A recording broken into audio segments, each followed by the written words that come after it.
Today I'm going to show you how to live record into Soundtrap. Last time, what we did was we used loops. Loops are pre-recorded sounds or pre-made beats. We put them all together to make our own songs or just different versions of different beats.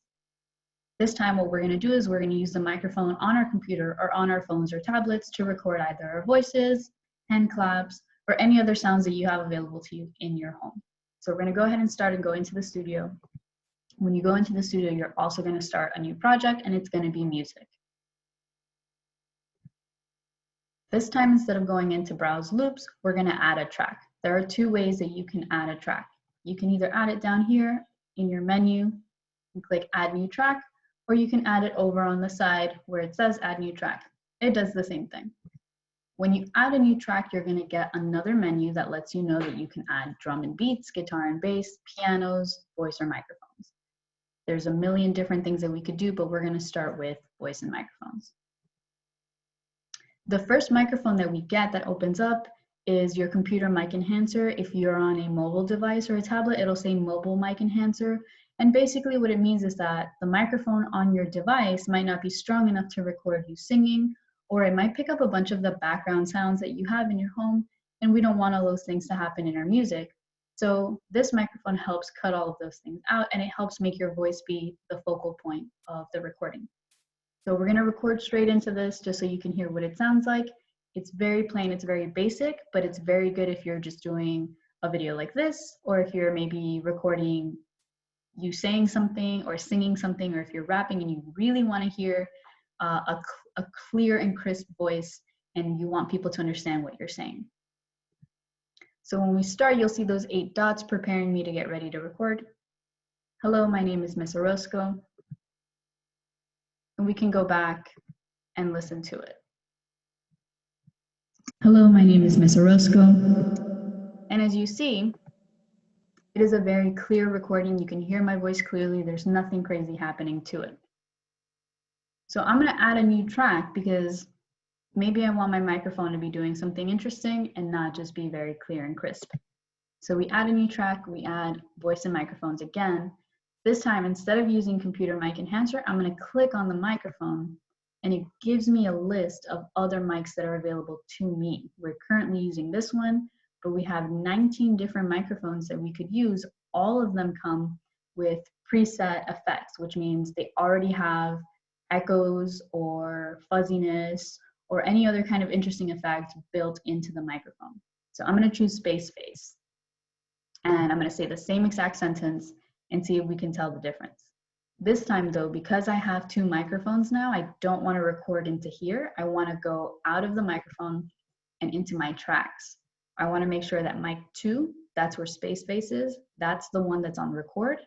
Mic 1 is not on record, and I also want to mute it so that I don't hear it while I'm recording. It might trip me up and I might say the wrong thing. So now that I'm ready to go, I hit record. My 8 dots are still counting me and ready to go. Hello, my name is Miss Orozco. And now we're going to go back and listen to see what makes space face different from the first one that we used. Hello, my name is Miss Orozco. So space face has something called a delay, and the delay makes it sound like there's an echo in the room, or maybe that you're in a cave or something and you're echoing what you're saying. So we're going to hear it one more time. Hello, my name is Miss Orozco. So you can still understand what I'm saying, there's just a delay to it, but if I really wanted to mess around with it and make it sound even crazier or like you couldn't hear what I'm saying, I could add more effects than what it already has. So we're going to add a 3rd track now just so we can see what that sounds like. So one more time, add a new track, voice and microphones. Same deal, click your microphone and go down to space face. But now I want to see what's going on inside of space face. So I'm going into effects over here on this side. When you open it up, these are the effects that already come with space face. There's a chorus, a delay, and tremolo. Those are all different sounds that when they're working together, they create the effect that we got when I recorded just now. If you click this arrow next to tremolo, it opens you up to add a brand new effect. So we're going to click that. Now that we have a menu in front of us of all of these different effects, you can see that you can hear some of them and you can choose which one you might want to add to make this sound effect even more unique. So I'm going to listen to Fuzz. So Fuzz sounds pretty interesting. I'm going to add that onto my space face microphone. So as you can see, I highlighted it. So this is not highlighted and highlighted. I click on Fuzz, and now that's part of my space face microphone. So I'm going to record into it and see if that's any different from the first one that we used.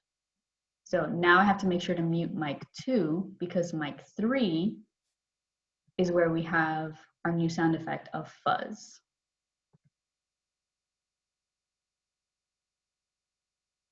Hello, my name is Miss Orozco. So now let's see what we've added to that. So that's even harder to understand. The echo is still there, but the fuzz really makes it difficult to hear what it is that I'm saying. It really just sounds like a sound effect. So if I were to have done that with a clap, or if I would have done that with maybe like a cup and some sticks or some pens, the sound effect of the fuzz would make it really, really interesting, and it might just make it sound like something's popping. So I'm going to take off my voice record. I'm just going to hit delete. And instead of that, I'm going to record 2 pens into the microphone. The microphone on this computer is actually really close to where the camera is, so you're going to see the sticks get really close there, but I'm just doing it so that the microphone can pick up the sticks.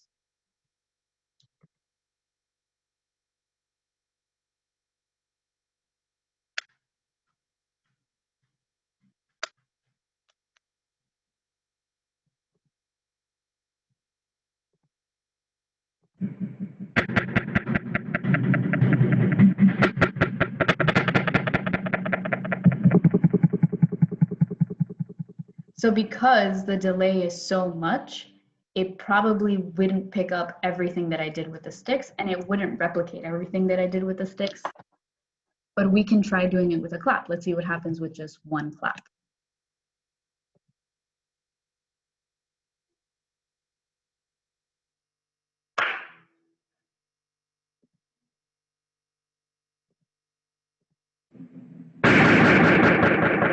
So it sounds really crazy. It does not sound like a clap at all. It sounds like an interesting sound effect.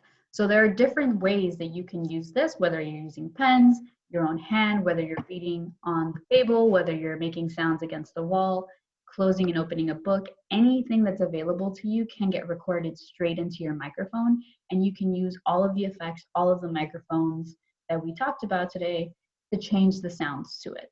So hopefully you've learned something different in this one than you did in the last one, and you can have a little bit more fun recording and messing around with all of the sound effects.